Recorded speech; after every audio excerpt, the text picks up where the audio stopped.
Sa isang nakaaantig na pangyayari, nag-propose si Ryan Bang, ang kilalang komedyante at host ng It's Showtime, sa kanyang non-showbiz girlfriend na si Paula Hoyong.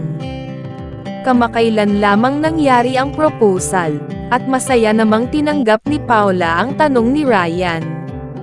Ibinahagi ng magkasintahan ang kanilang masayang sandali sa kani-kanilang Instagram accounts, kung saan nag-post sila ng mga larawan na naglalarawan ng espesyal na okasyon.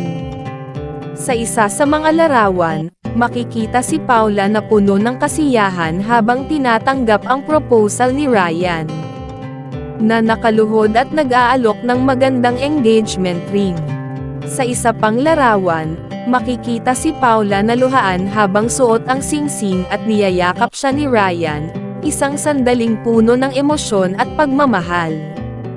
Kasama ng mga larawan, nagbahagi sila ng mensahe mula kay Ryan na nagsasabing, "Salamat sa pagsabing oo.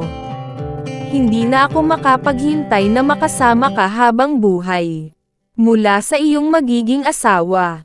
Bumuhos ang pagbati at masasayang komento mula sa mga tagahanga at kaibigan, na nagdiriwang sa engagement ng magkasintahan at nag-aabang sa kanilang masayang kinabukasan.